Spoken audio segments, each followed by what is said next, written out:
السلام علیکم ورحمۃ اللہ وبرکاتہ۔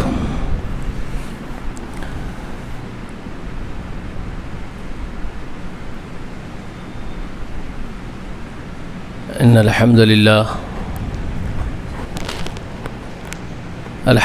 نحمده ونستعینه ونستغفره ونعوذ باللہ من شرور انفسنا ومن سیئات اعمالنا من يهده الله فلا مضل له ومن يضلل فلا هادي له واشهد ان لا اله الا الله وحده لا شريك له واشهد ان محمدا عبده ورسوله ارسله بالحق بشيرا ونذيرا وداعيا الى الله باذنه وسراجا منيرا اما بعد فاعوذ بالله السميع العليم من الشيطان الرجيم هو الذي ارسل رسوله بالهدى ودين الحق لِيُظْهِرَهُ عَلَى الدِّينِ كُلِّهِ وَلَوْ كَرِهَ الْمُشْرِكُونَ۔ ہر قسم کی تعریف، حمد و ثنا، بڑائی و بزرگی اللہ وحدہ لا شریک لہ کے لیے لائق و زیبا ہے۔ درود و سلام ہو تمام انبیاء و تمام مرسلین پر، خصوصاً اللہ کی بے شمار رحمتیں و برکتیں نازل ہو نبی آخر الزمان محمد رسول اللہ صلی اللہ علیہ وآلہ وسلم پر۔ اللہم صلی علی محمد وعلی آل محمد وبارک وسلم۔ دین محمد صلی اللہ علیہ وآلہ وسلم کے عنوان سے جو مسجد حاضہ میں درس ہوتا ہے، اس میں گزشتہ میں نے آپ کو بتایا تھا کہ جو لوگ یہ عقل کا قیاس کرتے ہیں اپنی عقل سے،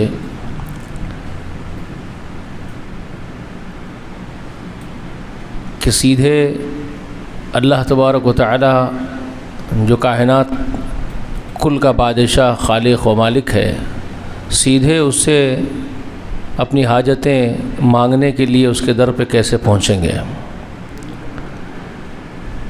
اس کے پاس دعائیں مانگنے کے لیے، اس سے اپنی حاجتیں طلب کرنے کے لیے وسائل کی ضرورت ہوتی ہے۔ ان کا یہ ایک نظریہ ہے،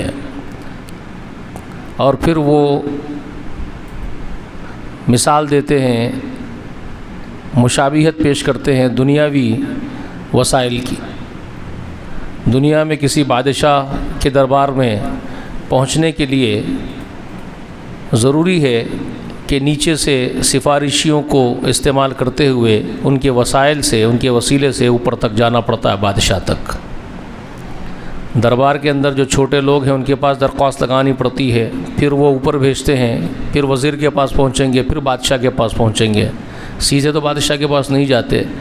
تو اس طرح سے وہ مثال دیتے ہیں کہ پھر اللہ کے پاس تم سیدھے کیسے چلے جاتے ہو۔ تو میں نے گزشتہ کے درسوں میں آپ کو یہ ان کے اس نظریے کا جواب دیتے ہوئے سمجھایا، اور ان کو بھی سمجھانا میرا مقصد یہ ہے کہ ان بیچاروں نادانوں کو بھی سمجھایا جائے جو اس طرح کی مثال اللہ کے لیے بیان کرتے ہیں۔ وہ ان کی پرلے درجے کی نادانی ہے، وہ جہالت ہے جو وہ یہ کام کر رہے ہیں، جو بھی یہ کام کر رہے ہیں ان کو بھی سمجھانے کی ضرورت ہے۔ یہ جو پروٹوکول ہے آپ کے بادشاہوں نے، آپ کے منسٹروں نے، آپ کے جو بھی اہل اقتدار ہے، انہوں نے جو پروٹوکول بنایا ہے اپنے اپنے دربار میں پہنچنے کے لیے، یہ ان کا اپنا بنایا ہوا پروٹوکول ہے جس کو فالو اپ کرنا ضروری ہے۔ وہ خود اس کو فالو کرواتے ہیں، اور اس کے ریزنز ہے، وجوہات ہیں۔ سیکیورٹی پرپس میں ان کو یہ پروٹوکول بنانا ضروری ہے۔ سیکیورٹی کا مسئلہ ہے، ان کے پروٹیکشن کا مسئلہ ہے۔ کوئی بھی ایرا غیرہ نتھو غیرہ آ کر کے بادشاہ کے دربار میں گھس جائے اور کچھ اقدام کر دے تو سیکیورٹی کیا کرے گی؟ اس لیے سیکیورٹی کا کام یہ ہے کہ وہ پوری جانچ پڑتال کر کے کسی کو بادشاہ تک چھوڑتی ہے۔ یہ ایک پروٹوکول ہے، دنیا میں نظام ہے بنا ہوا۔ تو تم یہ مثال جو اللہ کے لیے بیان کر رہے ہو، یہ پرلے درجے کی جہالت کر رہے ہو۔ اللہ رب العالمین نے پہلی بات تو آپ کو یہ طے کرنا ہے کہ کیا اللہ نے ایسا کوئی پروٹوکول بنایا ہے کہ میرے دربار میں سیدھے تم نہیں آ سکتے ہو؟ مجھے بھی سیکیورٹی کا مسئلہ ہے، تم سے اندیشہ ہے، میرے پروٹیکشن کا مسئلہ ہے، اس لیے تم میرے پاس سیدھے نہیں آ سکتے ہو، اور میں نے سفارشیاں طے کر کے رکھ دیے ہیں کہ اتنے اتنے سفارشیاں میرے بنائے ہوئے ہیں، پہلے ان کے پاس جاؤ، پھر وہاں سے اوپر اٹھو، پھر وہاں سے میرے پاس آؤ. اللہ نے کوئی پروٹوکول بنایا ہو، کسی بھی آسمانی کتاب میں یہ پروٹوکول بیان کیا ہو اللہ نے، تو آپ بتائیے. سب سے آخر میں سب سے مقدس کتاب، ساری کتابوں کی مہمن قرآن مقدس اللہ نے اتار دی.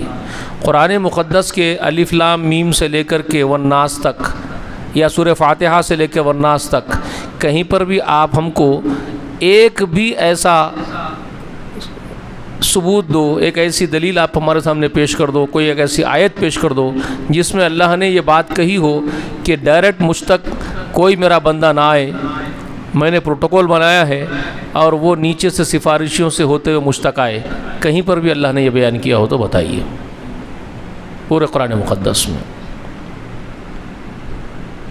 سورہ فاتحہ نماز کی صورت ہے، رسول اللہ فرماتے ہیں اس کے بغیر نماز نہیں ہوتی، رسول اللہ کا فرمان ہے. اور اللہ رب العالمین نے بندے کو سیدھا اللہ تعالیٰ سے اپروچ ہونے کا طریقہ بتا دیا، اس میں بغیر کسی سفارشی کے، بغیر کسی کے ریکمنڈ کے، بغیر کسی کے بیچ میں وسیلے کے. سیدھا میرا بندہ میرے سامنے مصلی پر کھڑا ہوگا، میری تعریف کرے گا، الحمدللہ رب العالمین الرحمن الرحیم مالک یوم الدین، میری تعریفیں بیان کرے گا. مطلب کیا ہے اس کا معلوم ہے نا، سب تعریفیں اللہ کے لیے ہیں جو عالموں کا رب ہے، میرا ہی نہیں ہے.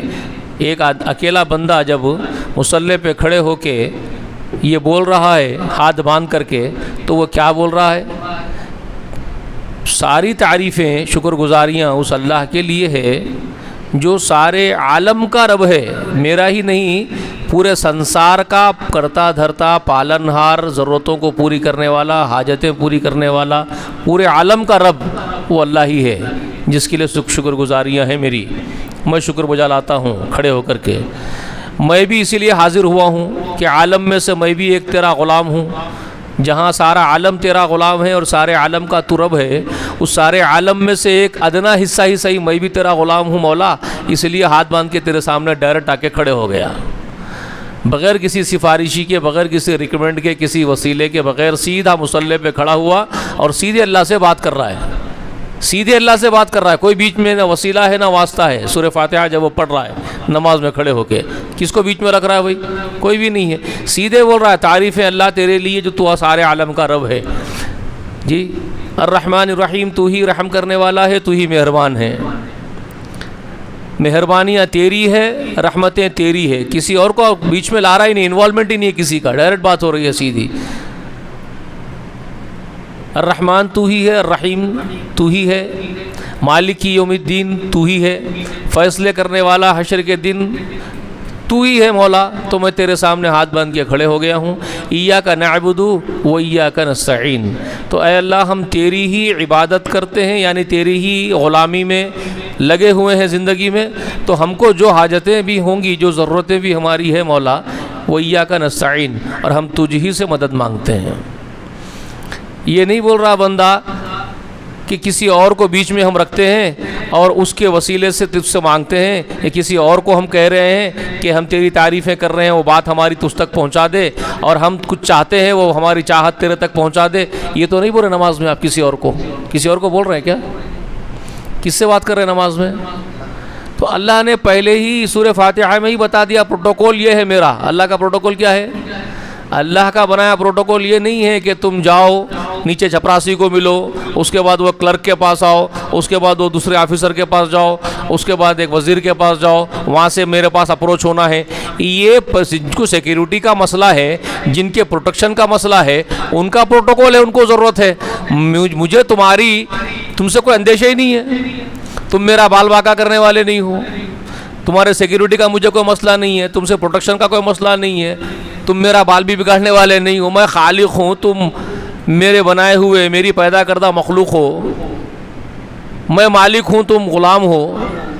میں دینے والا داتا ہوں، تم مانگنے والے فقیر ہو. سیدھے میرے در پہ آؤ، مجھ سے مانگو. پہلے ہی آیتوں کے اندر، پہلے ہی سورت کے اندر آپ کو یہ بتا دیا پروٹوکول کیا ہے. سیدھے آؤ، کہو ایاک نعبد و ایاک نستعین، ہم تیری عبادت کرتے ہیں، تجھی سے مدد مانگتے ہیں. قصہ ختم کر دیا اللہ نے، صاف سیدھا سمجھا دیا. اس کے بعد میں نے بے شمار دلائل آپ کے سامنے رکھ دیے ہے نا.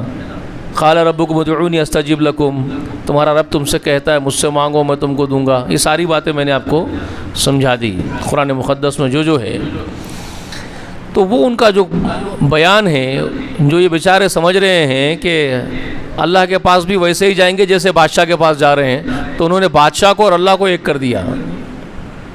ارے تمہارا بادشاہ انسان ہے بھائی، پیشاب پاخانہ کرنے والا، کھانا کھانے والا. اس کو نہیں معلوم ہے تم دل میں کیا سوچ کے آتے ہو، اس کے لیے تم کو کیا ضرورت ہے اس کو نہیں معلوم ہے. سیکیورٹی کا مسئلہ ہے، پروٹیکشنز کے مسئلے ہے، پروٹوکول بنایا ہوا ہے وہاں پر، ایک سسٹم ہے، ایک نظام ہے جو دنیا والے بنا لیے تمہارے سماج میں. تم اس کو خالق سے کیوں ملا رہے ہو؟ خالق وہ نہیں جیسے تمہارا بادشاہ ہے. خالق تو وہ ہے انہ علیم بذات الصدور، تمہارے سینوں کے اندر کے بھید بھی جانتا ہے. تم کیا سوچ کے آئے اس کو معلوم ہے. تم اس کا بال بھی باقا نہیں کرنے والے ہو. تو تم فقیر ہو، وہ داتا ہے. جو تم کو چاہیے آؤ اس کے در پہ سیدھے سجدے کرو، ناک رگڑو، پیشانی رگڑو، ہاتھ پسارو، فقیر کی طرح عاجزی کے ساتھ آہوزاریاں کرتے ہوئے مجھ سے مانگو. قال ربکم ادعونی استجب لکم، تمہارا رب خود کہتا ہے مجھ سے مانگو میں تمہاری دعا قبول کرتا ہوں. اس نے نہیں کہا پروڈکٹ آپ کو وسیلوں کی ضرورت ہے نا. پھر وہ جو قرآنی آیات پیش کرتے ہیں حجت کرنے کے لیے، وہ میں نے گزشتہ آپ کے سامنے رکھ دیا. سورہ مائدہ میں سے وہ آیت پیش کرتے ہیں یا ایھا الذین آمنوا اتقوا اللہ وابتغوا الیہ الوسیلۃ، ہے نا. 35 آیت کریمہ مائدہ کی وہ جو بیان کرتے ہیں کہ اللہ تعالیٰ کا یہ فرمان ہے کہ ایمان والو اللہ سے ڈرو اور اس کی طرف وسیلہ تلاش کرو. اللہ نے خود کہا بھائی وسیلہ تلاش کرو، قرآن میں ہے. اس طرح کی بڑی حماقت کی بات کرتے ہیں، گویا قرآن یہی لوگ جانتے ہیں، قرآن ہم پڑھتے ہی نہیں ہیں. تو نادان دوستو، وابتغوا الیہ الوسیلۃ کا مطلب کیا ہے جانتے ہیں؟ پہلے تو میں نے بتا دیا گزشتہ کے ضبط کے بیان میں، شاید وہ آپ لوگوں کے پاس ریکارڈ صحیح ہوا نہیں ہوا، آپ لوگ ڈالے نہیں ڈالے. اصل وسیلے کا معنی کیا ہے؟ میں نے آپ سے کہا نا، کلوزنس، نیئرسٹنس، بہت مقرب، قریبی، قریب ترین، قرب کے لیے استعمال ہوتا ہے لفظ وسیلہ. اسی سے ہے قرب، توسل، اسی سے ہے نا. تو اصل یہاں پر معنی کیا ہے؟ وابتغوا الیہ الوسیلہ، تو اللہ فرما رہے ہیں، آپ کو حکم دے رہے ہیں، صیغہ امر ہے، امر کا صیغہ ہے، اس کی طرف تلاش کرو وسیلہ. تو کیا وسیلہ تلاش کرو؟ کیا ذریعہ تلاش کرو؟ کیا قرب تلاش کرو اس کا؟ بذریعے پریکٹیکلی عمل کے تقرب حاصل کرو مراد ہے، شخصیت مراد نہیں ہے. کسی جنات کو، کسی انسان کو، کسی فرشتے کو تلاش کرو کا حکم نہیں ہے، پرسنالٹی کا حکم نہیں ہے کہ پرسنالٹی تلاش کرو. یہی تو آپ دھوکہ دے رہے ہو، خود بھی دھوکہ کھا رہے ہو. قرآن مقدس سے خود گمراہ ہو جا رہے ہو اور لوگوں کو گمراہ کر دے رہے ہو. بری بات ہے نا. خود قرآن سمجھ نہیں پائے تو خود بھی گمراہ ہو رہے ہو اور لوگوں کو گمراہ کر دے رہے ہو. وابتغوا الیہ الوسیلۃ سے مراد کیا ہے؟ ایسے اعمال کر کے اللہ کا تقرب حاصل کرنے کے لیے ذرائع تلاش کرو کہ تمہارے کس عمل کے ذریعے تمہارا رب راضی ہو جاتا ہے. تمہارے کس توکل، کس امید، کس کانسیپٹ، کس فیتھ کے ذریعے تمہارا رب تم سے راضی ہوتا ہے، وہ تلاش کرو. وہ مراد ہے وہاں پر. شخصیت مراد نہیں ہے، آپ کی پریکٹس مراد ہے، آپ کا عمل مراد ہے. اور یہ بات میں ایسے ہی نہیں بول رہا ہوں نا، خود قرآن مجید اس کی تشریح کرتا ہے. خود قرآن مقدس سورۃ البقرہ میں اللہ رب العالمین ارشاد فرماتے ہیں فاذکرونی اذکرکم واشکروا لی ولا تکفرون. یہ کیا ہے؟ یہ کیا ہے؟ شخصیت ہے کہ عمل ہے آپ کا؟ تم مجھے یاد کرو میں تم کو یاد کروں گا، تم میری شکر گزاری کرو، ناشکری مت کرو. یہ کیا ہے آپ کا؟ یہ کیا ہے بھائی؟ تم مجھے یاد کرو تو میں تم کو یاد کروں گا. رسول اللہ نے جیسے کہ فرمایا تھا نا اسی کی تفسیر کے اندر، جب بندہ اللہ کو تنہائی میں یاد کرتا ہے تو اللہ بھی اس کو تنہائی میں یاد کرتے ہیں. جب بندہ کسی مجلس میں اللہ کا ذکر کرتا ہے تو اللہ اس سے بہترین مجلس میں اس کا ذکر کرتے ہیں. جب بندہ اللہ کی طرف ایک بالش بڑھتا ہے تو اللہ اس کی طرف ایک ہاتھ بڑھ جاتے ہیں. جب بندہ اس کی طرف چل کے جاتا ہے تو اللہ اس کی طرف دوڑ کے آ کے اس کو اپنے آغوش میں لپک لیتے ہیں.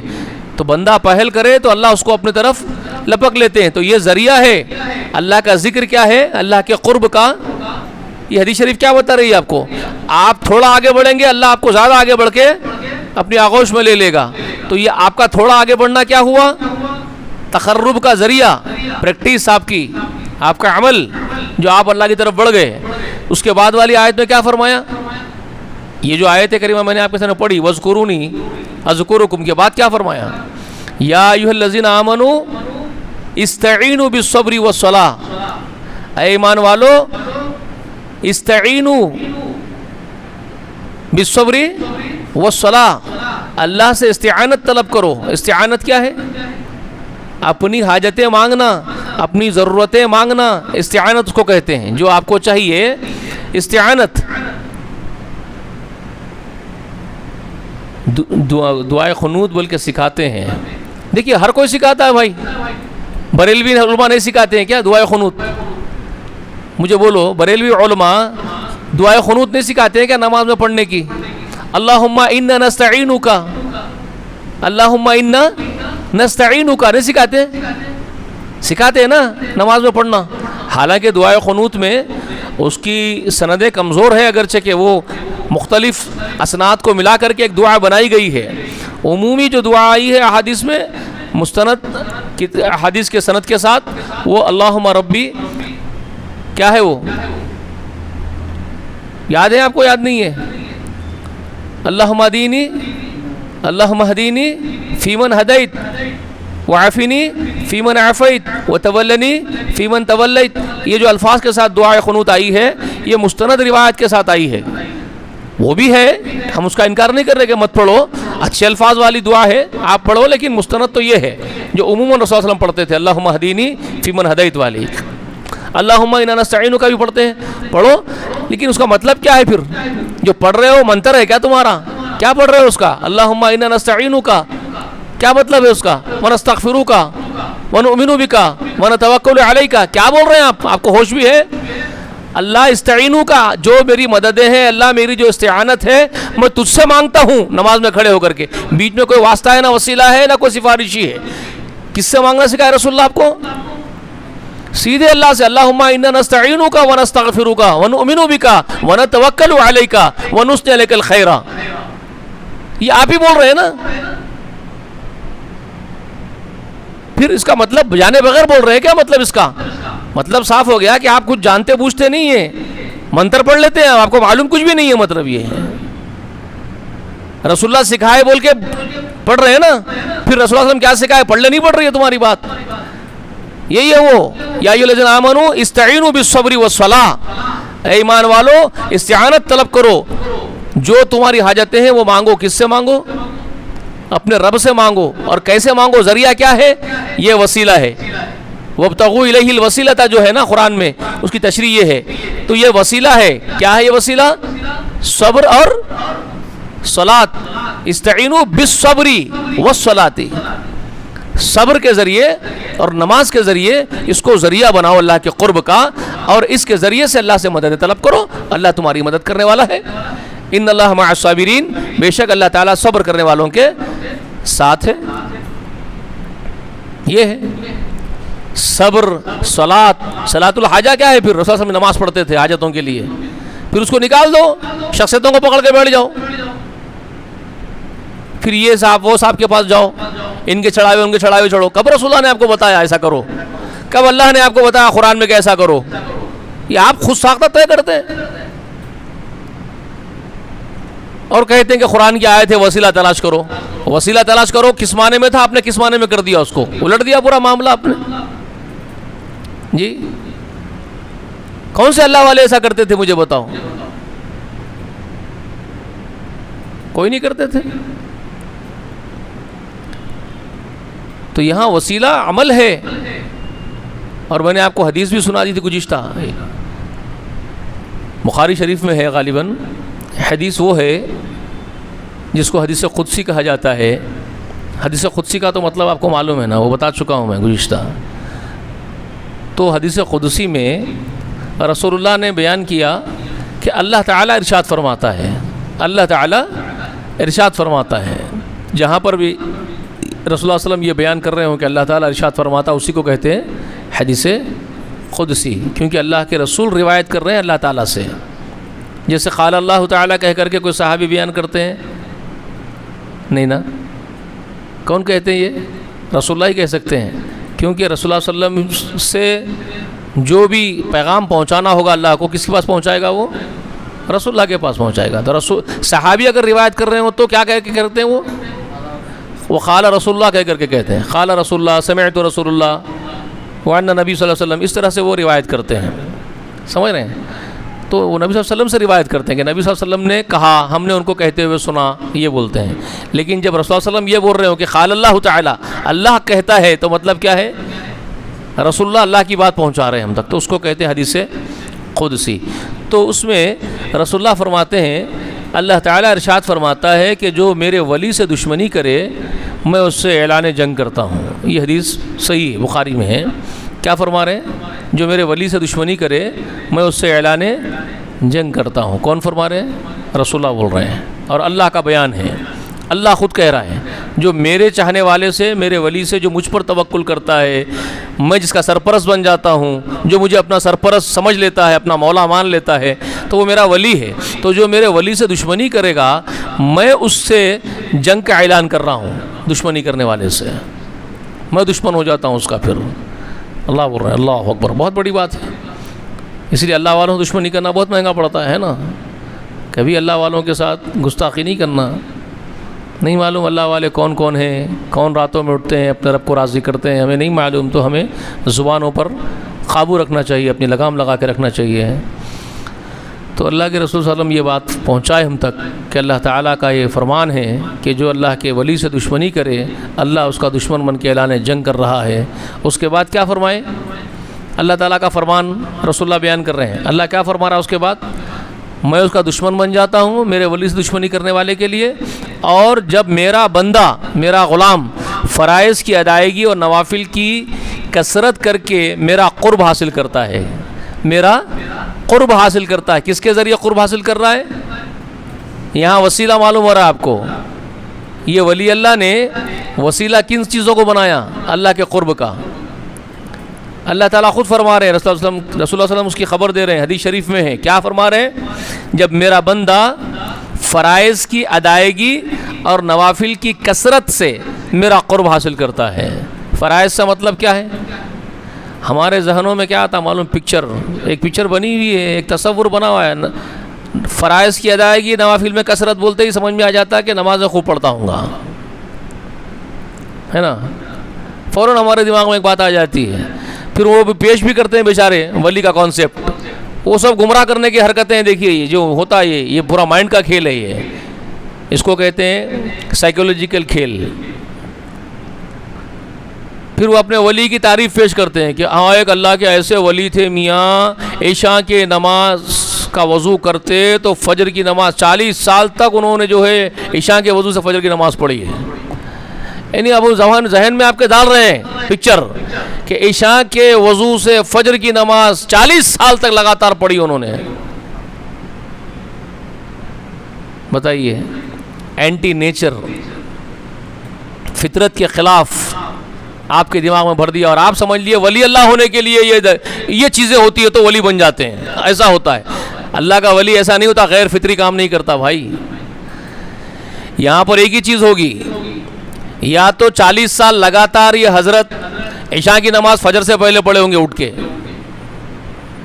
تو عشاء کے وضو سے فجر کی نماز پڑھ رہے ہیں، یا پھر ایسا ہوا کہ یہ صاحب فجر کی نماز عشاء کے بعد فوراً پڑھ لیے ہوں گے رات میں، صبح نہیں اٹھے ہوں گے. ایسا ہوگا تو دونوں بھی ولی نہیں ہوں گے. دونوں صورت میں بھی ولی اللہ نہیں بن سکتا انہیں، کیونکہ اللہ تبارک و تعالیٰ فرمائے ان الصلاۃ کانت علی المؤمنین کتابا موقوتا، بے شک نماز مومنوں پر وقت مقرر کے ساتھ فرض ہے. تو اللہ کا ولی اللہ کی نافرمانی کرنے والا تو نہیں ہو سکتا نا، فرما بردار ہی ولی ہوتا ہے اللہ کا. تو عشاء کو عشاء کے وقت اور فجر کو فجر کے وقت ہی پڑھنا ہوگا اللہ کے ولی کو. اگر کوئی اللہ کا ولی فجر کو فجر کی اور عشاء کو عشاء کے وقت ہی پڑھا ہوگا اور 40 سال پڑھا ہوگا تو اس کے بچے کہاں سے آئے؟ وہ رات میں سویا ہی نہیں، پوری رات 40 سال تک سویا ہی نہیں تو بیمار ہو جائے گا، مر جائے گا. اینٹی نیچر ہے. عجیب بات کر رہے ہیں آپ. اینٹی نیچر باتیں کرتے ہیں اور وہ ولی اللہ بنا دیتے ہیں اس کو زبردستی کا. کوئی ولی اللہ کا ایسا کام کرے نہیں, یہ جھوٹے باتیں لگاتے ہیں ان کے اوپر. ہم یہ نہیں کہہ رہے کہ وہ بیچارے ایسا کرے ہوں گے, ان پر زبردستی تھوپتے ہی ہے. انہوں ملے تھے کیا, آپ کو بولے تھے کیا ہم ایسا کرا بول کے؟ یہ تھوپتے ہیں ان کے اوپر زبردستی کے. ان کا دکان غلے چلانا ہوتا ہے ان کو ان کے ناموں پر, تو وہ ایسا کانسیپٹ پیش کرتے ہیں آپ کے اندر. کوئی یہ کہتا ہے کہ ایک ایسے اللہ کے ولی گزر گئے میاں, ایک ٹانگ پہ کھڑے ہو کے نماز پڑھ رہے پوری رات. پوری رات ایک ٹانگ پہ کھڑے ہو کے نماز پڑھنا کس نبی کی سنت ہے بھائی؟ اللہ کا ولی تو وہی ہوتا ہے جو سنت پر عمل کرتا ہے. جو سنت پر عمل نہ کرے وہ بدعتی ہے, اور جو بدعتی ہے وہ ولی نہیں ہو سکتا اللہ کا. ایک ٹانگ پہ کھڑے ہو کے نماز رسول اللہ نے کبھی نہیں پڑھی, تو 40 سال تک یہ کون سا زہد ہے, یہ کون سا تقویٰ ہے جو ایک ٹانگ پہ کھڑے ہونا سکھایا اس کو؟ کس کا ہے وہ؟ انسان ایک ٹانگ پہ کیوں کھڑے ہوگا جبکہ 2 ٹانگیں اللہ نے اس کو دیے کھڑے ہونے کے لیے؟ مرغا ہے کیا, کونگا ہے کیا, ایک ٹانگ پہ کھڑے ہو گیا مچھلی کا شکار کرنے کے واسطے؟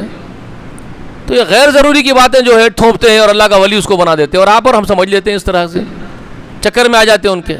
تو یہ اینٹی نیچر باتیں ہیں. اللہ کا ولی جو اللہ تعالیٰ فرما رہے ہیں کہ میرا بندہ فرائض کی ادائیگی اور نوافل کے کثرت سے میرا قرب حاصل کرتا ہے. تو یہاں فرائض کی ادائیگی میں پرٹیکولر عبادت مراد نہیں ہے. آپ کے ذہن میں یہ مطلب یہ خاکہ پکچر کہ فوراً نماز آ جائے, صرف روزہ آ جائے, صرف نماز آ جائے, نہیں, پرٹیکولر عبادتیں نہیں ہیں وہ. فرائض جتنے ہیں, اللہ کا غلام, اللہ کا ولی بندہ اللہ کے جتنے فرائض اس کے اوپر عائد کی اللہ تعالیٰ, وہ سب فرائض پورے کرتا ہے. اور وہ فرائض کے علاوہ نوافل کس کو بولتے ہیں معلوم ہے؟ نفل کا تعارف کیا ہے؟ نفل کا مطلب معلوم ہے کیا ہے؟ نافت اللہ کا بول کے قرآن میں رسول اللہ علیہ وسلم کے لیے اللہ تعالیٰ فرمائے, نافت اللہ کا مطلب کیا ہے؟ تیرے لیے زیادہ. 5 نمازوں کا ذکر کی اللہ تعالیٰ سورہ اسراء میں. 5 نمازوں کا ذکر کرنے کے بعد رسول اللہ کو بولے فتحجت بھی, اور تیرے لیے تہجد بھی ہے. نافت اللہ کا تیرے لیے زیادہ ہے یہ تہجد. کس کے لیے؟ رسول اللہ کے لیے. فرض تھی وہ, رسول اللہ کے لیے کیا تھی؟ وہ بھی فرض تھی. جیسے ہمارے اوپر 5 نمازیں ہیں, رسول اللہ کے اوپر 5 نمازوں کے علاوہ زیادہ کر دیے تھے. نافت اللہ کا زیادہ ہے تیرے لیے ایک نماز تہجد کی بھی. ہمارے لیے فرض نہیں ہے, رسول اللہ کے لیے فرض تھی تہجد. ٹھیک ہے, تو نافت اللہ کا سمجھ میں آ گیا مطلب کیا ہے نفل کا. نفل کا مطلب ہے جو فرض سے علاوہ زیادہ ہو جائے اور ہو جائے, تو نفل اسی کو کہتے ہیں. 5 نمازیں پڑھنا فرض ہے, اس سے زیادہ پڑھنا نفل ہے. مہینے بھر کے روزے رکھنا 30 فرض ہے, اس سے زیادہ رکھنا نفل ہے.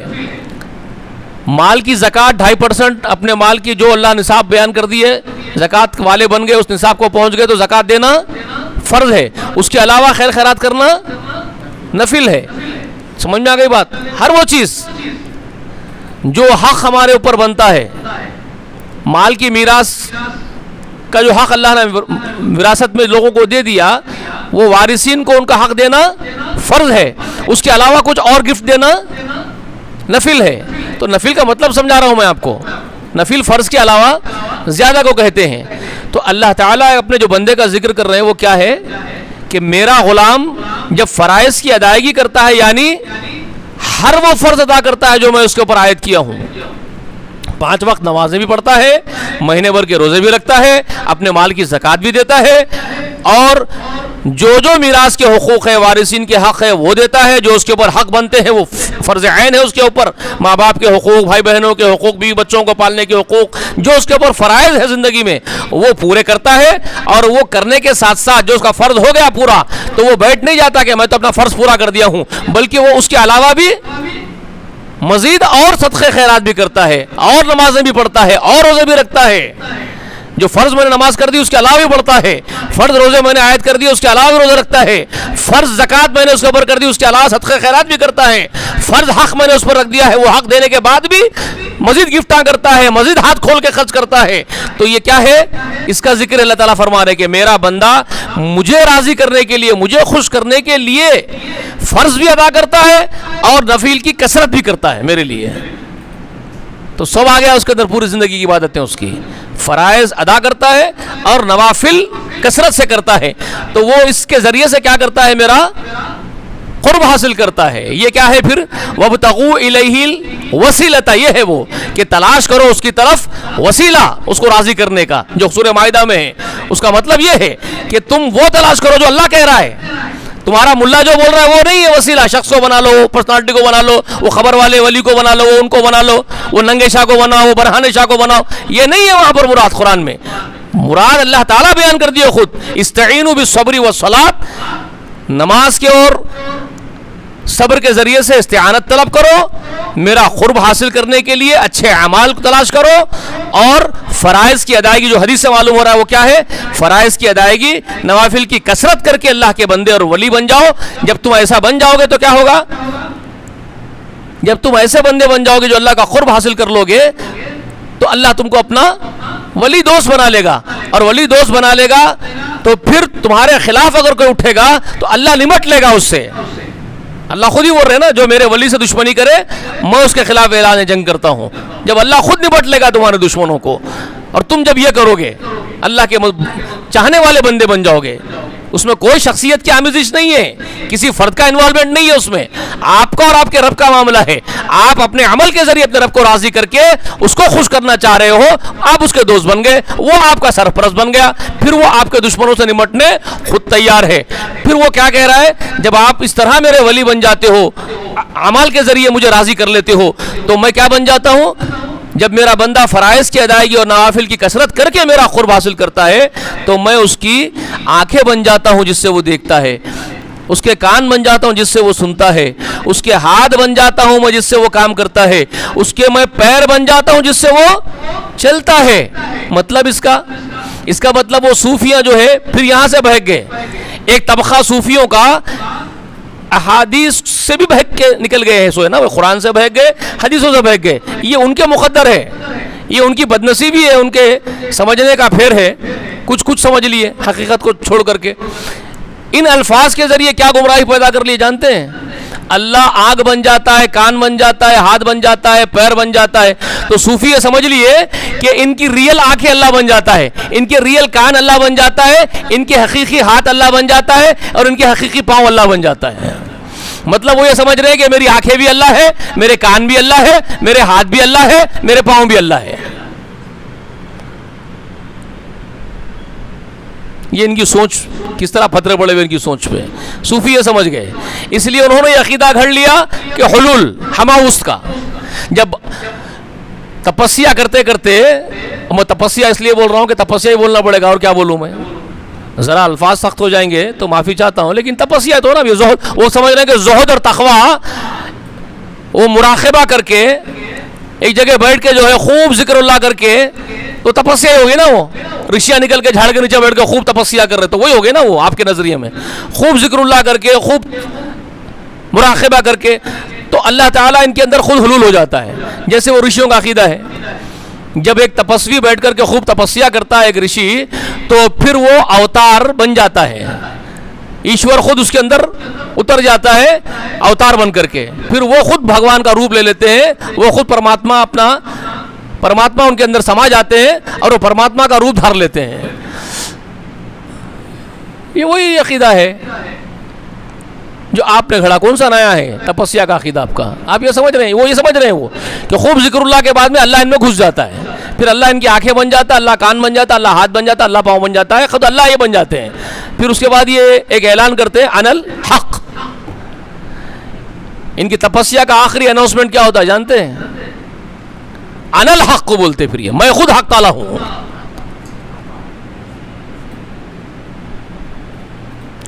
یہ بدترین عقائد گھڑے گئے ہیں. تو مجھے دین محمد سمجھانا ہے آپ حضرات کو. میرا مقصد یہ نہیں ہے کہ تقریر کر کے بھاگ جانا یہاں سے. میں وہ مولویوں میں سے نہیں ہوں جو یہ گاؤں وہ گاؤں جا رہے ہیں، 250 پہ کھڑے بیٹھ رہے ہیں اسٹیجوں پہ، شو کو پھٹ اپ کام کر رہے ہیں. میں وہ نہیں کرنا چاہ رہا ہوں. میں عقیدہ، اصل عقیدہ جو رسول اللہ کا دین محمد ہے، وہ انسرٹ کرنا چاہ رہا ہوں آپ لوگوں کے اندر. وہ سمجھو آپ وہ کیا ہے، یہ نہیں ہے. پھر مطلب کیا ہے اس کا؟ وہ تمثیل ہے. اللہ تو اپنی پوری شان کے ساتھ اپنے عرش پر مستوی ہے، اپنی پوری شان و شوکت کے ساتھ اپنے عرش پر مستوی ہے. وہ اللہ تعالیٰ تمہاری زمین پر بھی نہیں آتا. یہ بھی صوفیوں کا عقیدہ ہے کہ اللہ آسمان پہ اتر کے آ جاتا, زمین پہ اتر کے آ جاتا. آپ اللہ کو جانتے ہی نہیں ہیں, بک بک کرتے ہیں. یہ پورا یونیورس ہے نا, یہ برہمانڈ جس کو بول رہے ہیں ہندی میں, کتنا بڑا برہمانڈ ہے جس کو اللہ نے پیدا کیا ہے. اس کی اس چھور سے اس چھور تک کا جو ہے علم حاصل کرنے کے لیے پورا ایڑی چوٹی کا زور لگائے ہوئے ہیں سائنسدان, کہ برہمانڈ کی اس چھور تک کا پورا اندازہ لگا لیں گے. اور وہ سائنسدان بھی کہتے ہیں کہ برہمانڈ تو پھیلتا جا رہا ہے. اب وہ پھیل رہا ہے, سکڑ رہا ہے, یا وہیں پر ٹھہرا ہوا ہے, یہ اپنے گھوڑے دوڑا رہے ہیں علم کے, آنکڑوں کے. یہ آنکڑوں کے گھوڑے دوڑا کر کے بول رہے ہیں ہم یقین کر لیں آپ کی بات. آپ بول رہے ہیں برہمانڈ پھیل رہا ہے تو ہم مان لیں برہمانڈ پھیل رہا ہے. آپ بولیں گے برہمانڈ استھر ہے تو ہم مان لیں استھر ہے. آپ بولیں گے برہمانڈ سکڑ رہا ہے تو ہم مان لیں سکڑ رہا ہے جی. اور آپ خود ایشور کی باتیں ماننے تیار نہیں جو اس کے گرنتھوں میں ہیں. جو ایشور نے خود اپنے گرنتھوں میں نازل کیا آپ اس کو مانیں گے نہیں, اور آپ کی بات ہم ہر بات مانتے جائیں گے. آپ کے آنکڑوں کے گھوڑے آپ دوڑائیں گے اور ہم مان لیں گے. تو یہ چاہتے ہیں کہ جب تک پورا برہمانڈ نہیں دیکھ لیں گے, برہمانڈ کے پیدا کرنے والے کو نہیں مانتے. تو تم خود کہہ رہے ہو کہ کائنات پیدا ہوئی کئی ارب کروڑ کروڑ کروڑ اربوں اربوں خربوں خربوں سال گزر گئے زمین کے اوپر. ابھی خربوں خربوں سال ہم کو لگیں گے برہمانڈ کے اس چھور تک جانے کے لیے, خربوں خربوں سال لگیں گے. تو خربوں خربوں سال تک تم جیوت رہو گے نا, تمہاری جنسی جیوت رہے گی جی. جب تک تم مانو گے تب تک تو سب سروناش ہو جائے گا. تو تم اس طرح سے کبھی نہیں مان پاؤ گے ایشور کو. اللہ کو تو مان ہی نہیں سکتے اس طرح سے. اللہ کا شکر ہے کہ اللہ تعالیٰ ہم کو اتنی سمجھ دے دیا کہ بھائی اتنی ڈیپتھ میں جانے کی ضرورت ہی نہیں ہے. کائنات پیدا کرنے والا ہے تبھی تو کائنات پیدا ہوئی ہے, اور کائنات کا ہر چیز ایک منظم حساب کتاب میں چل رہی ہے. تو کسی کا پابند ہے, مارا بادہ کرنے کی ضرورت نہیں ہے, ہم مانتے ہیں. تو خیر میں یہ اس لیے بول رہا ہوں کہ اتنے بڑے برہمانڈ کا پیدا کرنے والا وہ تمہاری اس معمولی زمین پہ اتر کے آئے گا کیا؟ عقل کے گاڑو, تمہارے اتنے سے گولے پہ, حالانکہ اتنا گولا بھی نہیں, میں بہت بڑا بتا رہا ہوں, ڈاٹ بھی نہیں بنتا ہے, مائکروسکوپ سے دیکھنے والی شے بھی نہیں بنتا ہے برہمانڈ کے مقابلے میں, یونیورس کے مقابلے میں. تو تمہارا اس ایشور جو ہے جس کو آپ بول رہے ہو, جس کو پرماتما بول رہے ہو آپ, جو کائنات پیدا کرنے والا اگر وہ ہے, اور ہے, ہمارا یقین ہے کہ وہی پیدا کیا ہے. آپ اگرچہ کہ نہیں مانتے ہو پیدا کرنے والا کوئی ہے ہی نہیں, آپ بول رہے ہو, کیسے معلوم آپ کو پیدا کرنے والا ہی نہیں ہے کوئی بھی؟ آپ آنکڑوں کے گھوڑے دوڑا رہے ہیں. آپ پیدا کرنے والے کو جب تک مانو گے وہ تو کروڑوں سال دور کی بات ہو گئی. آپ کیوں اب آپ کی بات ہم کیوں مان لیں؟ جو آپ خود یہ بول رہے ہو کہ ابھی ہم برہمانڈ کے اس چھور تک پہنچنے کے لیے ہی ہم کو کروڑوں اربوں خربوں خربوں سال لگنے والے ہیں. تو جب لگنے والے ہیں برہمانڈ کو ہی دیکھنے کے لیے, تو برہمانڈ کے پیدا کرنے والے کو دیکھنے کے لیے کتنے خرب سال لگیں گے؟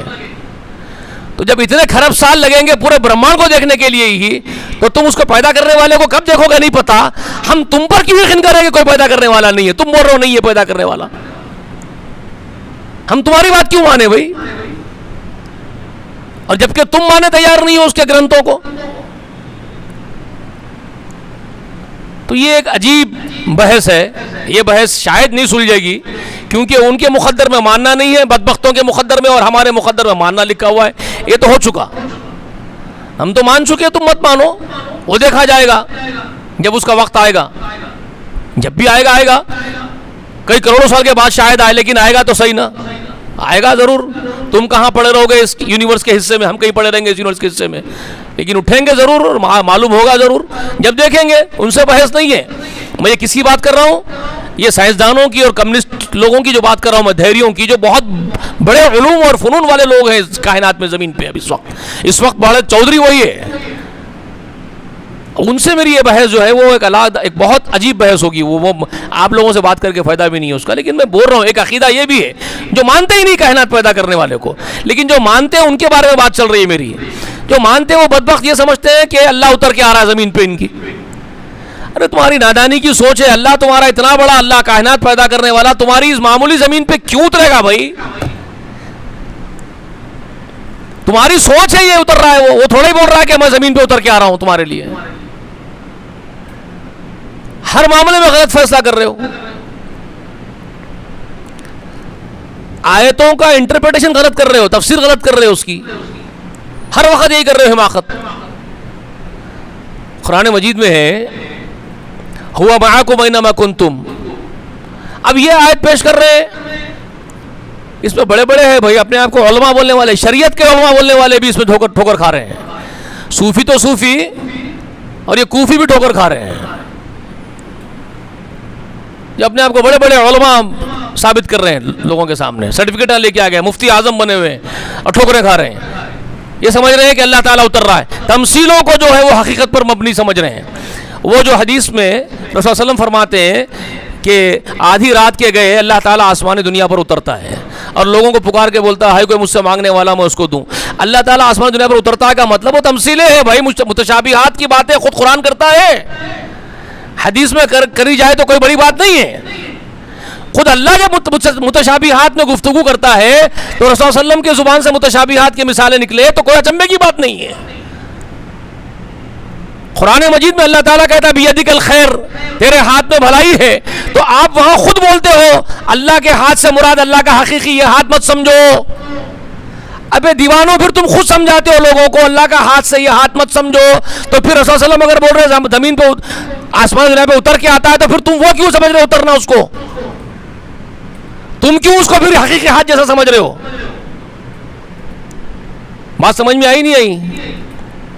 بہت آسان سمجھا رہا ہوں بھائی, کوئی مشکل نہیں کر رہا ہوں. قرآن مقدس میں 2 قسم کی آیات کو تم بھی مانتے ہو نا, کیا 2 قسم کی آیات؟ هو الذی انزل علیک الکتاب منہ آیات محکمات ہن ام الکتاب واخر متشابہات.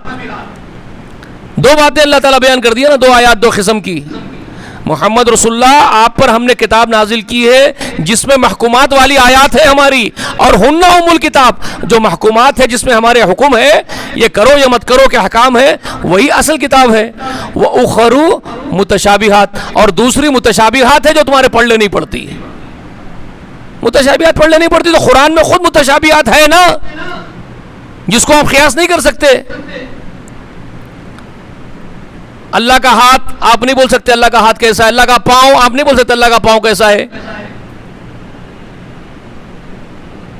وہی مرادیں ہیں, آنکھ بن جاتا ہوں, کان بن جاتا ہوں, ہاتھ بن جاتا ہوں, پیر بن جاتا ہوں, وہ متشابہات میں سے ہے, آپ نہیں سمجھ سکتے.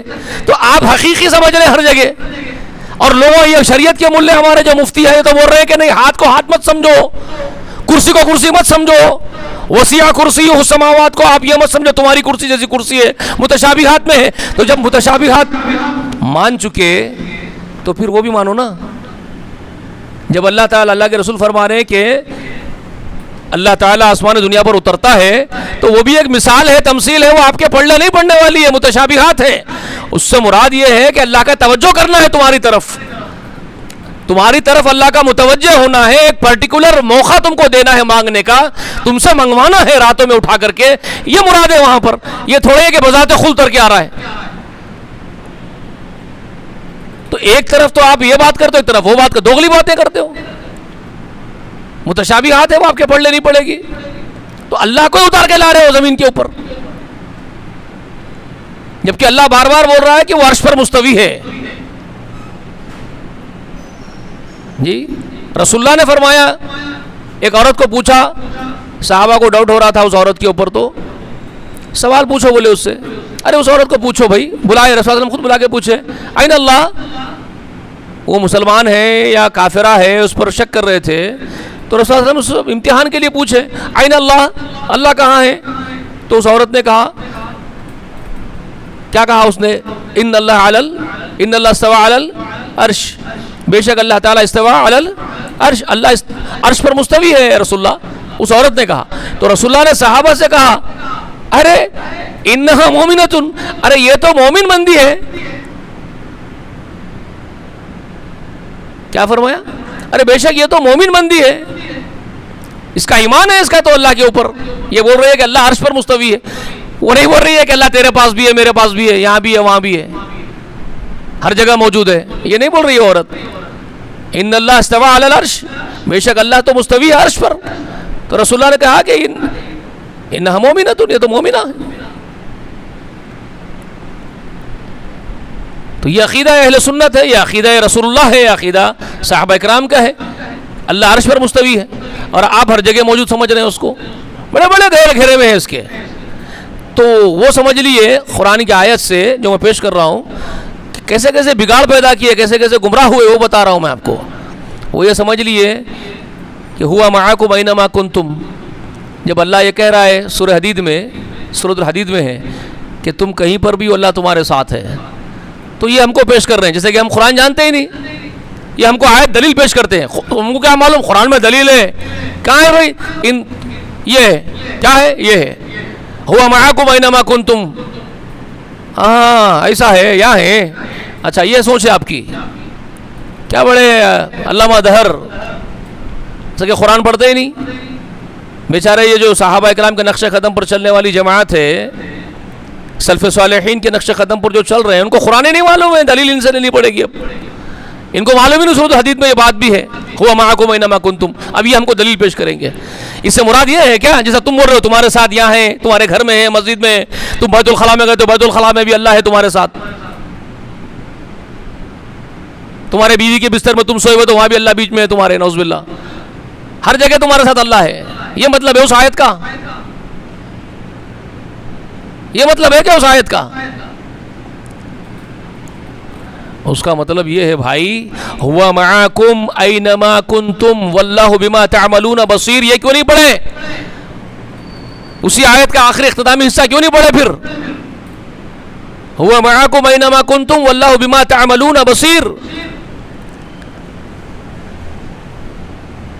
وہ تمہارے ہر عمل کو دیکھ رہا ہے، وہ تمہارے ساتھ ہے، تم کہیں پر بھی ہو.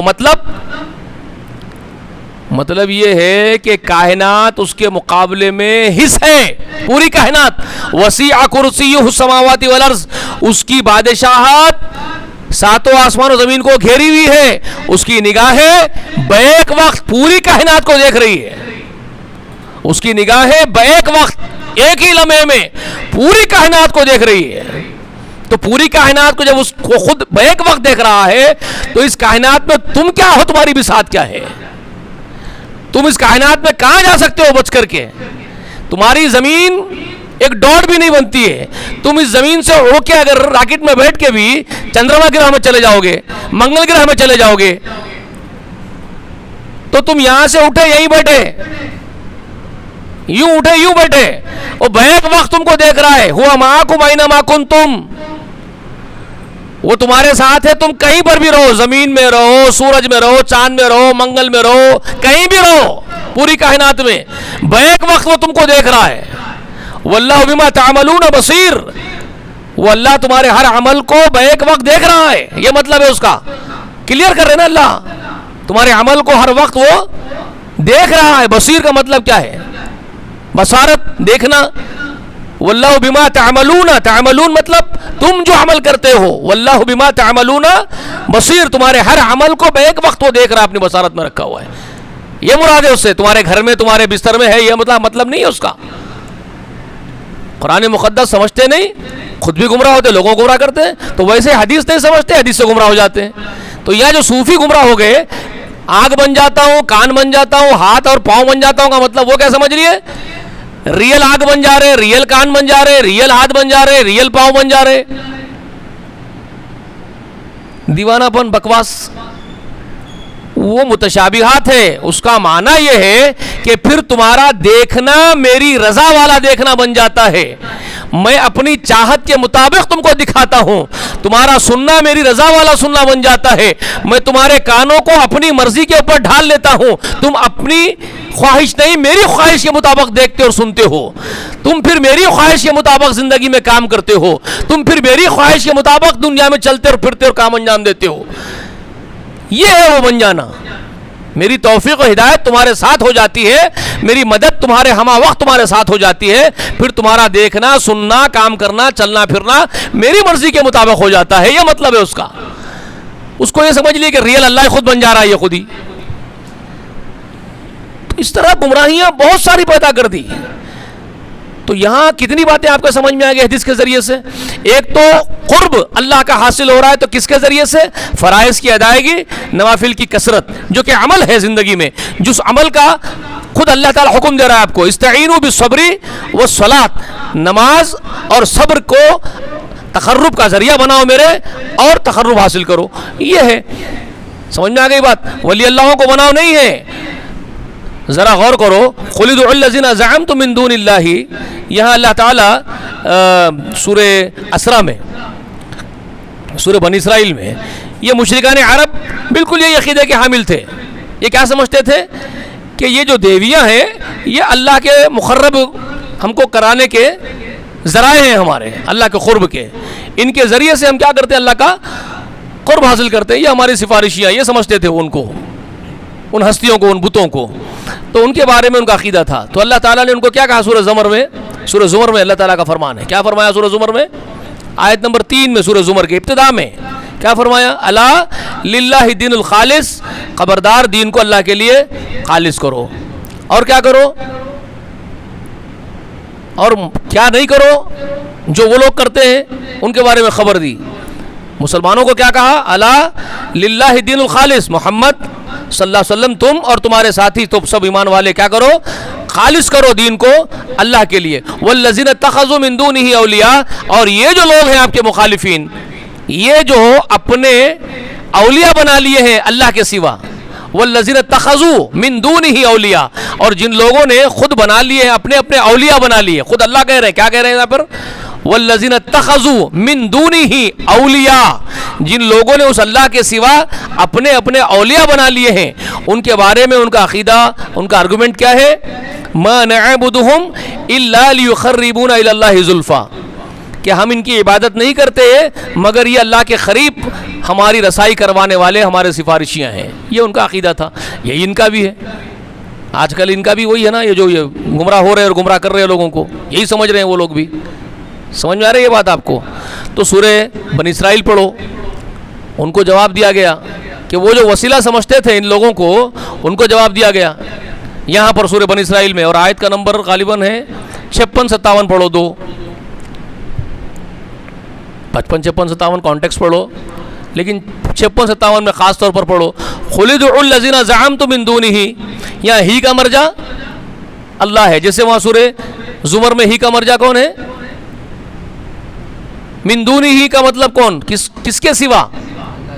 اللہ کے سوا. تو کیا بنا لیے تھے؟ سفارشیاں بنا لیے تھے بتوں کو. تو یہاں پر بھی سورہ اسراء میں اللہ کیا فرما رہے ہیں؟ قل ادعوا الذین زعمتم من دونہ، اے نبی ان سے بولو جن لوگوں پر تم کو زعم ہے، یہ اللہ کے وسیلے ہیں، اللہ کے قرب کے وسائل ہے، ذرائع ہے، بول رہے ہیں نا ان کو، ان پر زعم ہے نا تم کو، انہوں تم کو بچا لیتے، انہوں تمہاری بگڑی بنا دیتے، تمہاری پریشانی دور کر دیتے، یہ زعم ہے نا تم کو. تو ان سے بولو نبی، پکارو تم کو جن لوگوں پر زعم ہے ان کو پکارو اللہ کے سوا، پکارو ان کو. فلا یملکون کشف الضر عنکم ولا تحویلا.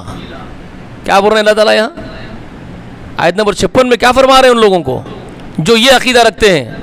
ان کو بولا جا رہا ہے قل ادعوا الذین زعمتم، نبی سے بولا جا رہا ہے کہ نبی محمد تم ان کو بولو اگر تم کو ان لوگوں پر زعم ہے تو پکارو اللہ کے سوا، اگر وہ کچھ کر سکتے ہو تو پکارو. اور کیا اس کے بعد کیا جواب دے رہے ہیں؟ فلا یملکون کشف الضر عنکم، وہ تم سے کوئی مشکل دور کرنے والے نہیں ہیں، وہ تمہاری کسی مشکل کو نہیں دور کریں گے. وہ فلا یملکون کشف الضر عنکم، یملکون ان کے پاس قدرت نہیں ہے، اختیار نہیں ہے، ان کی ملکیت میں، ان کے مالکیت میں نہیں ہے وہ مشکل دور کرنا. فلا یملکون کشف الضر عنکم ولا تحویلا، ان کے اختیار میں نہیں ہے تمہاری مشکل دور کرنا اور نہ تمہاری تقدیر بدلنا. جو میں تمہاری تقدیر میں اگر کوئی شر اور خیر لکھ دیا ہوں تو ان کی مجال ہے، نہ ان کے پاس وہ قدرت ہے، نہ وہ تمہاری تکلیف دور کرنے پر قادر ہے، نہ تمہاری تقدیر بدلنے پر، ان کو کچھ بھی اختیار نہیں ہے. فلا یملکون کشف الضر عنکم ولا تحویلا. اس کے بعد کیا فرماتے ہیں؟ اولئک الذین، یہ وہ لوگ ہیں الذین یدعون، جن کو تم پکار رہے ہو. اب ان کے بارے میں خبر دے رہے ہیں. کن کے بارے میں؟ وہ دیویوں کے بارے میں، وہ بتوں کے بارے میں، وہ ہستیوں کے بارے میں، وہ ولیوں کے بارے میں، جن کے بارے میں تم سمجھ رہے تھے کہ یہ ہماری تکلیفیں دور کرنے پر کچھ قدرت رکھتے ہیں, اللہ کے پاس سفارش کرتے ہیں تو ہماری تکلیفیں ان سے دور ہو جاتی ہے. تم سمجھ کے بیٹھ گئے تھے نا. تو فرما رہے اولئک الذین یدعون, یہ وہ لوگ ہیں جن سے تم دعائیں کرتے ہو, جن سے تم یدعون, جن کو تم دعاؤں کے لیے ہاتھیں اٹھا کر کے ان کے پاس کھڑے ہو کر کے ان سے دعائیں کرتے ہو.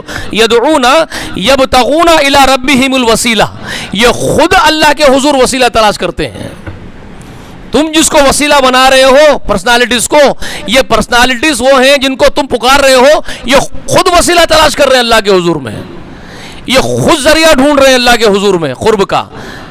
سمجھ رہے ہیں آپ؟ یبتغون الی ربہم الوسیلۃ ایہم اقرب, ایہم اقرب, ان میں سے کون اللہ کے زیادہ قریب ہو جائے گا وہ اس کے لیے وسیلہ ڈھونڈ رہے ہیں.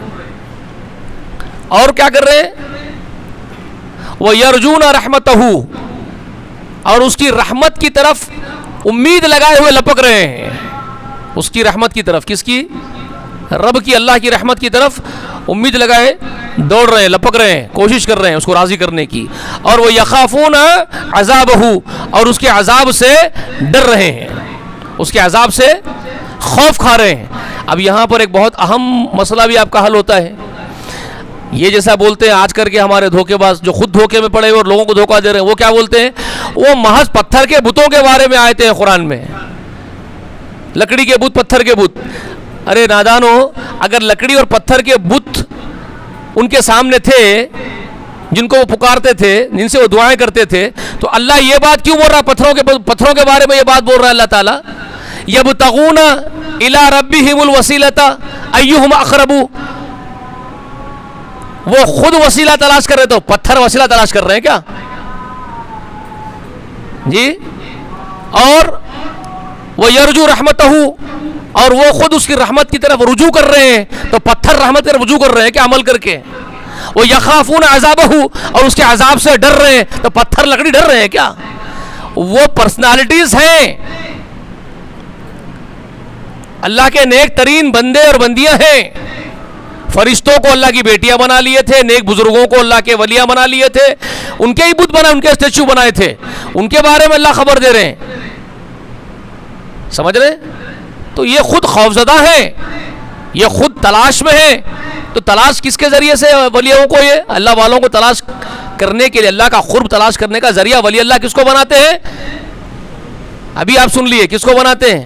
استعینوا بالصبر والصلاۃ بناتے ہیں, نماز اور صبر کو بناتے ہیں. اور حدیث بخاری میں کیا ہے؟ فرائض کی ادائیگی کو بناتے ہیں, نوافل کی کثرت کو بناتے ہیں. تو اعمال کو وسیلہ بنا کے اپنے رب کا قرب حاصل کرتے ہیں اللہ کے ولی.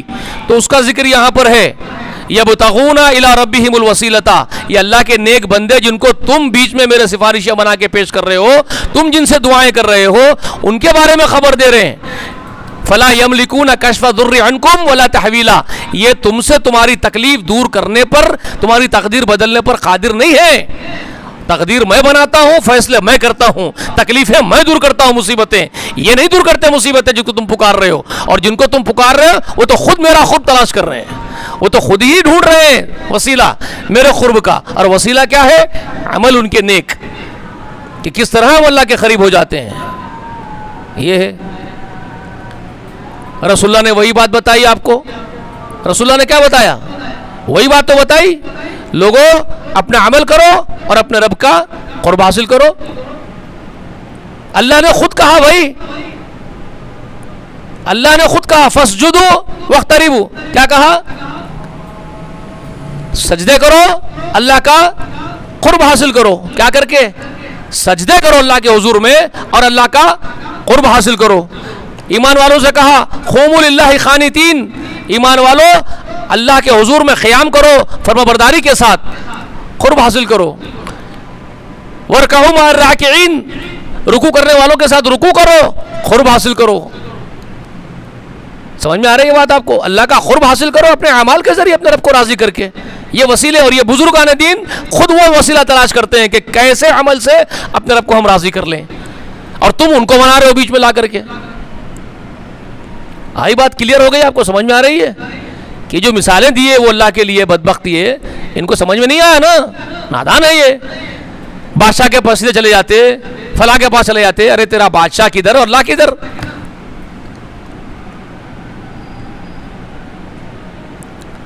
سمجھ میں آ گیا اب آپ کو؟ تو رب ہے وہ، اور وہ چاہتا ہے رب کہ اس کے سامنے آؤ، اس کے سامنے آہوزاریاں کرو. قال ربکم ادعونی استجب لکم، تمہارا رب کہتا ہے مجھ سے مانگو میں تم کو عطا کرتا ہوں. ادعوا ربکم تضرعا وخفیہ، اپنے رب سے دعائیں کرو آہوزاریاں کرتے ہوئے، عاجزی کرتے ہوئے، سسکیاں لیتے ہوئے، چپ کے. سمجھ میں آ رہی ہے بات؟ تضرعا وخفیہ، یہ حکم اللہ کا ہے نا. قرآن پڑھ رہا ہوں میں آپ کے سامنے، سورہ اعراف کی آیت ہے یہ، سورۃ الاعراف میں اللہ کا حکم ہے. ادعوا ربکم تضرعا وخفیہ انہ لا يحب المعتدین. اللہ خود کہہ رہا ہے کہ تمہارے رب سے دعائیں کرو آہوزاریاں کرتے ہوئے، چپ کے گڑ گڑاتے ہوئے مانگو اس سے. اللہ خود ہی کہہ رہا ہے اذا سألک عبادی انی فانی قریب، سورۃ البقرہ آیت نمبر 186 اللہ تعالیٰ خود فرما رہے ہیں میرے حبیب، میرے بندے میرے بارے میں اگر آپ سے پوچھے تو ان کو کیا بولو؟ اذا سألک عبادی انی فانی قریب اجیب الدعوۃ الداعی اذا دعانی. ہر دعا کرنے والا جب بھی مجھ سے دعا کرتا ہے نبی، میں اس کی دعا قبول کرتا ہوں. اس کو بولو تمہارا رب تمہارے بہت قریب ہے. میرے بندوں سے بول دو میرے بارے میں پوچھتے ہیں تو میں بہت قریب ہوں تمہارے، میرے بندوں بہت قریب ہوں. اور کتنا قریب ہوں؟ نحن اقرب منہم من حبل الورید، ہم ان کے کتنا قریب ہیں؟ ان کی رگے جان سے بھی زیادہ قریب ہیں. جو ان کی شہرق ہے نا، اس شہرق کی رگے جان سے بھی زیادہ قریب ہے. یہ اللہ تعالیٰ کے بیانات ہیں. سمجھ میں آ رہی ہے باتیں آپ کو؟ کلیئر ہے؟ پھر کیا عقیدہ لے کے آ گئے آپ جو قرآن اور حدیث اور رسول صلی اللہ علیہ وسلم کی سنت کے خلاف؟ تو یہ ساری بکواسیں ہیں. یہ مشرکان عرب کا عقیدہ ہے، ابو جہل کا، ابو لہب کا اور سارے کافران مکہ کا عقیدہ ہے جو تم لے کے آئے ہو. محمد رسول اللہ کا، صدیق اکبر کا، عمر فاروق کا، عثمان غنی کا، علی کرم اللہ وجہ کا، اور ابن مسعود، ابن عباس اور دیگر تمام اصحاب محمد رضوان اللہ علیہم اجمعین، ان سب کا عقیدہ قرآن و سنت پر ہے. اور تم لے کے آگے ابو جہل کا، ابو لہب کا اور کافران مکہ کا عقیدہ. توبہ کرو، ہم توبہ کی دعوت دیتے ہیں. ہم تو اصلاح کی بات کرتے ہیں بھائی، سب کے لیے دعا کرتے ہیں. ہم کو کسی سے بغض اور نفرت اور دشمنی نہیں ہے، اور یہ ہونا بھی چاہیے ایک داعی کے لیے. آپ لوگوں سے نفرت کریں گے، بات غلط ہے آپ کی. آپ کو نفرت برائی سے کرنا ہے، بروں سے نہیں کرنا ہے. برے لوگوں سے نفرت کریں گے تو آپ اصلاح نہیں کر پائیں گے. آپ کو نفرت برائی سے کرنی ہے. ڈاکٹر پیشنٹ کا علاج کرتا ہے بھائی، بیماری سے نفرت کرتا ہے، بیمار سے نہیں. ڈاکٹر کیا کرتا ہے؟ آپ کو کوئی ایک خطرناک ناسور پھوڑا بن گیا ہے تو اگر ڈاکٹر آپ سے نفرت کرنے لگ جائے، ارے چھی چھی چھی ہٹ ہٹ دور ہٹ، تو علاج نہیں کر پائے گا پھر آپ کا. وہ نفرت آپ کے اس زخم سے کرتا ہے، وہ اس کو ختم کرنا چاہتا ہے، آپ کو تکلیف نہ دے وہ زخم. سمجھ رہے ہیں؟ آپ سے نفرت کرے گا تو علاج ہی نہیں ہوگا پھر. تو یہ یاد رکھ لیجئے، حکمت کی باتیں بتا رہا ہوں آپ کو. آپ لوگوں سے نفرت مت کیجئے، ان کے اندر جو برائیاں ہیں اس کی اصلاح کرنے کی کوشش کیجئے، وہ نکل جائے لوگوں کے اندر سے. تو یہ جو عقیدہ اہل سنت ہے وہ آپ کو بتایا رب کا اصل رب کیا ہے، رب ہمارا کیسا ہے، وہ کیا چاہتا ہے، وہ چیزیں میں نے آپ کو بتائی. ٹھیک ہے، سمجھ میں آ گئی بات؟ اس کے اسماء اور حسنا کے بارے میں کچھ باتیں ہوں گی انشاءاللہ. اب رہی بات آئندہ اتوار میں آؤں گا یا نہیں آؤں گا، اس کی اطلاع آپ کو مل جائیں گے انشاءاللہ. اسماعیل اور یہ جمعے کے دن اعلان کر دیں گے انشاءاللہ، میں بتا دوں گا ان کو، یا جمعے کے بعد کبھی بھی کسی نماز میں اعلان کر سکتے ہیں، کیونکہ میں سرجری کرانے جا رہا ہوں منگل کے دن انشاءاللہ. تو صحت کے اعتبار سے فیصلہ کروں گا اتوار کو آنا ہے یا نہیں آنا ہے. جمعے کے دن تو ویسے ہی نہیں آ رہا ہوں میں مسجد حضا میں، جبار بھائی کو بول دیا ہوں کہ ایک جمعہ میں نہیں آ رہا ہوں. اتوار کا درس بھی شاید میری صحت اچھی رہی تو آؤں گا، یا پھر ایک اتوار چھوڑ دینا پڑے گا تو چھوڑ دوں گا. تو اس کے بعد کا اتوار تو انشاءاللہ پھر رہوں گا اللہ چاہے تو.